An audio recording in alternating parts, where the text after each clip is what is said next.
we will see who becomes the 1v1 world champion. There it is. And with that, it's time to meet our competitors. On the blue side, a mechanical god in all things League of Legends, our only two-time 1v1 world champion, back to take what is rightfully his. It's Uzi!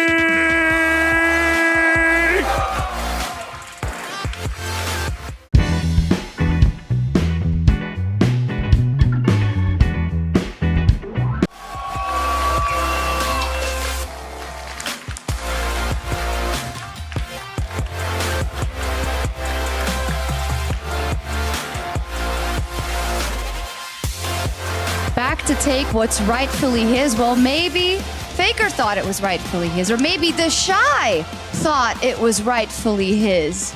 But he got taken down by a very special someone who carries the weight of Europe and the LEC on his shoulders once again. He went from rookie to the World Championship final last year. Can he go to the 1v1 championship this year? He has a big brain and an even bigger smile. It is Bwipo!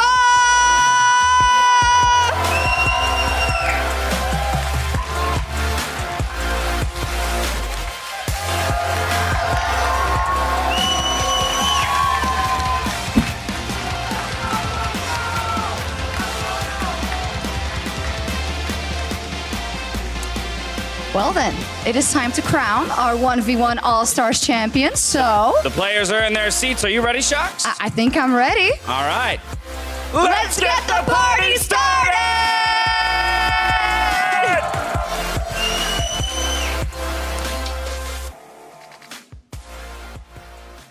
And the final matchup is coming up very soon. Once Champ Select starts, we'll bring that to you. The last matchup of 2019 All-Stars. Two fierce competitors, not one, two fierce competitors clashing for the coveted title of 1v1 King. I'm still Freak, that's still Ozale, and that's Uzi. That's true. Uzi versus Bwipo.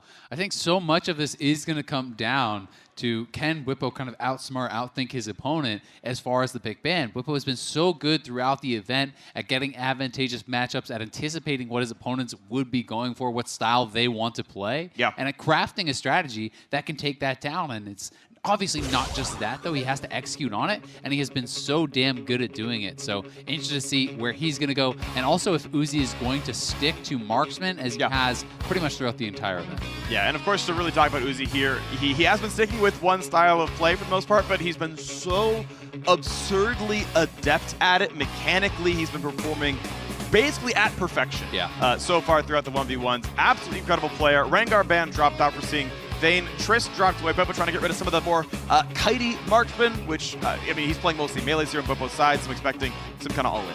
I think one of the most impressive things about Uzi is, you know, throughout this event, we have watched various players kind of get, it felt like, trumped by the matchup, right? And at times it feels like, ooh, maybe Uzi isn't going to be able to do anything in this specific matchup. But he gets to the end, and he just absolutely outplays his opponent. He destroys them. When he played against Bang, you're in a small circle of fire. Varus versus level 11 Yasuo. You'd think that would be Yasuo's favor, but Uzi didn't even take any damage. Like, he just manages to make it work in all of these matchups, and let's find out what he has here. It is going to be the Draven. He's still hovering. He hasn't locked in yet. I want to point out one thing, actually, which is I actually think insta-locking is wrong in a 1v1 because if you ban insta-lock, it means that you said, I prepped my champ select, I'm expecting what you're going to play, and I've got a counter ready. If you see an insta-lock, that means your opponent did all their homework and prepped you. If I see that, I'm going to, you know what? What they expect me to play? A marksman? We're over on Syndra now, right? Like, just go somewhere else because they did their homework, and you're going to change the question. Like, if I'm making the metagame read, I'm throwing out the baby, throwing out the bathwater, playing a champion in the 1v1 because it'll be an unexpected matchup. Regardless, we are marksman pick here. Of course, Varus coming back for him. Bwipo, his homework said play Ornn in game 1. Yeah, this is really exciting because I actually got some time to talk to Bwipo before the matches, and he was telling me this is a strategy he wanted to try to craft. He was going to try to ban out the marksmen that he felt were strongest into the Ornn, and then try to force Uzi into a disadvantageous matchup. He has gotten what he thought would be a really good matchup for him. Ornn against one of the lower mobility champions, who can't necessarily just punch through all of your tanky stats immediately. And now we get to see, can he make good on that, or will Uzi be able to outplay? Because there are some little things that can make a big difference in a matchup like Varus versus Ornn. For example, the activation of your R2, redirecting that excuse me, I can't even think RAM. The RAM, into your opponent, that can actually be prevented by the Varus ultimate. If you time that perfectly, you can actually prevent that stun and knock-up kind of from coming through. So we'll see if he's going to be able to play it out well, or if Uzi's going to be able to make it happen. It is Flash on Bwipo, and it is double combat sums on Uzi. So Uzi's not really going to have the ability to kind of kite out away from the Ornn. Yeah. If you get tagged by a knock-up and this guy gets on top of you, it could be tough. Right, if you asked me which player's going to bring Flash to the matchup, I would have said it was Uzi, to dodge R2, right? To get away from that stuff, because if the Q hits and slows from Ornn, that charge is going to land and you're going to be knocked up into the W follow-through. Like, those are basically guaranteed once Skill Shot 1 lands. The other rest of the kit is all going to hit you as well. I actually expected to probably see Flash out of Uzi. So again, it's really interesting because this is something I kind of had the benefit of talking to Bwipo about. And he said the reason he thinks Flash could actually be pretty important is if Uzi takes the blue trinket at level 9, he feels that he may actually need Flash to be able to get in on top of him. If he gets blue trinketed in the brush and his engage will be then getting interrupted, he felt he might need that Flash to get on top of his opponent and be able to take him down. Yeah, of course, melee versus range, you have to close the gap, obviously, and just the 1E is not always a ton. Of course, plenty of CC to set the one up. So there's the slow, the charge lands. Auto attack for grasp, W, and second auto is going to land as well, and that is a good trade. Of course, Uzi lands the E back and goes right to equal on health. Yeah, procced the press the attack, lands the E, so Uzi winning out on the extended trade here, but for Bwipo, it's going to be more about the long game. It's less about these early levels where you are at a pretty big disadvantage in that melee versus ranged matchup. But Bwipo, does have the early Doran Shield, which has been buffed for melee champions, helping them sustain against these range-style champions. And he's sitting on Sunfire, which is going to be, Balmy Cinder, but working towards Sunfire. And it does actually help you stay in combat, so you can use this to just burn the edge of a minion to ready your grasp at the beginning of the trade. And what this can sometimes allow you to do is actually get a grasp to start your trade and a grasp at the very end to end that trade and kind of just make it that much more powerful. Of course, Bwipo adding a Ruby Crystal here with the Forge. He's going to land the slow. There's W, Ignite. The charge going to land. A lot of damage available. He's got to run away because that Q would kill him. It would kill him, and it does. Uzi gets first blood. Didn't even have to burn barrier. Yeah, that is rough for Bwipo. He decided that this was the moment that he could actually win out on this fight, but not only is he wrong, I mean, he was down a level, he loses all these minions. This is kind of similar to what we saw happen to the Shy on the reverse end of the matchup, where he was engaging into this big minion wave and did end up getting taken down. So now it's going to be so punishing. He'll be so far behind in experience. He's going to be very far behind in gold. And Uzi, out to a great advantage, will be building towards a wit's end. So he's looking for that magic resistance to help sustain through a lot of this Ornn damage, which is pretty heavily magic. And Wit's End, as you get lower, really does start to sustain you up quite a bit. It's going to be some nice stuff right there. Now, if we can get to overtime, if you get to sudden death, we're still expecting Bwipo to reach level 11, but you're going to have the item deficit. You might see Uzi hit 12. And that's even if it goes that far. Yeah, we have seen Uzi be able to close out these matchups and make good on early advantages. I would say better than anyone else throughout the 1v1. He really has been one of the few guys to be able to snowball it. So we'll see how Bwipo wants to play it out. Does he just try to wait for sudden death now and play for that final kill there? Uzi already has the 1 kill advantage, so if they were to scrap and Bwipo is to fall before that Ring of Fire, the game is over. Whereas if Bwipo kills off Uzi, there's still one more death to give for Uzi. Do you want to point out ability order here? It is Searing Charge Max here for the Ornn, which I believe is only a damage scaling. There's no CDR on the E rank up anymore, but it's decent damage. Problem is, Uzi hits him back and takes the better side of that trade with the Health Relic.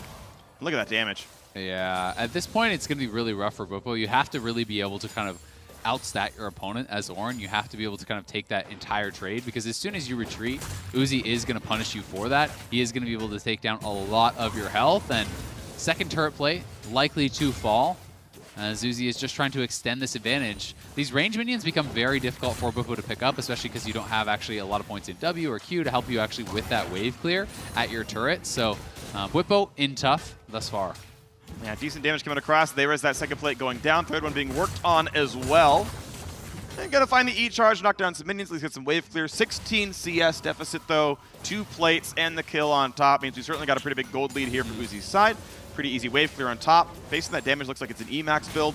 Good wave clear, of course, and gonna go take plate number 3 and then probably take the recall. Yep, Uzi will just get it low enough that the minions should finish that off for him. Grabs the plate, is going to get back to base, and Sunfire now completed, so Bwipo had a fairly strong position, but Wits End should be coming in here. It is, and could be a Vamp Scepter or something on top. Yep, that's going to be the option, so really nice set of buys for Uzi. And it is going to get pretty tough. I mean, at this point with these items, Uzi's fairly durable, right? If you don't actually kill him off pretty quick, if you don't kill him, especially in the duration of your Ignite, the healing will become very, very real. You have double Doran's Blade plus the Vamp Scepter for the lifesteal. You also have all that low HP healing that is going to come in from the Wits End. So if you can't finish him off, that extended fight goes more and more in the favor of All right.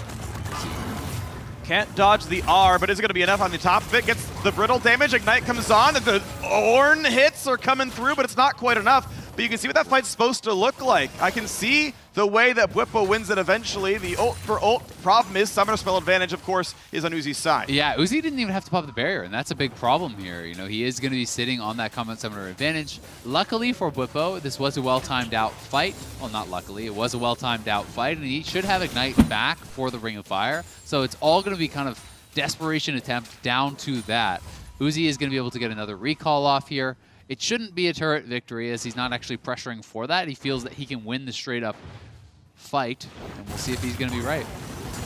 Clap that down. E for the wave clear. Minions at least falling by the wayside, but still 26 CS difference. And this is what Sunfire is going to do for you. It gives you actually a little bit of wave control. You can actually knock these things down. E damage, of course, pretty good against minions when you need it for that kind of stuff, as it's now up to rank 5, 3 points in the queue. So pretty much one final reset here. And we're pretty quickly approaching. Yeah, there's the call right there. Nice recall stop by Uzi. Yeah, so probably a Tabby's buy from Bwipo is what I am expecting. Sunfire, he has the boots there. You could go to something like Bramble. I think that could be pretty strong here. The one thing I want to point out is the only thing you can't buy in the middle of the base itself, of the map itself, is consumables, because you can always just forge them anyway. True. You know, it gives you health and mana. Like if you're injured, of course, it sustains you back up. Like there's not no reason to recall, but in a lot of these cases, we'll see what comes through as the stuff comes down. Sudden death is on. Well, mind you, Bwipo still isn't level 11. That turret's about to die. I think it's just gone. Oh my! It's gonna win my turret. Game one's already over, and turns out we get the turret win after all. Yeah, Bwipo, I think, just didn't realize how quickly that turret was going to go down. Once sudden death starts, you lose all the additional armor on that turret that the plates have kind of given you from being chipped away at. So Uzi realized Bwipo had waited too long. I think Bwipo was trying to wait for level 11 for his rank 2 ultimate. He couldn't get there in time. Here is that previous all-in. Bwipo goes in and realizes, I don't have anything else. I can't actually finish him off with my next auto attack, and the 3-stack Q will kill me, so he flashed out. He tried to dodge, wasn't able to do it. And then this is just Uzi playing really intelligently. He has that 20% current health buff. There the turret plates fall. Uzi says, I can just go for this. Bwipo, you want level 11? You're not going to get it. Uzi right-clicks the turret, takes it straight down, and is going to take game number 1. And of course, he had to finish that turret before he was killed himself. I don't think he was in that much danger, but worth pointing out that sudden death had happened. It's why the plates were off, and it meant that if Uzi had died, that was GG. Yeah, but he's pretty confident. He has the barrier, he has overheal shield up. You know, really doesn't get below pretty much full health here. A tiny bit of damage comes through, but the barrier didn't even get broken. So Uzi calculated this very, very well. Smart. And did, I think, play out the matchup pretty much.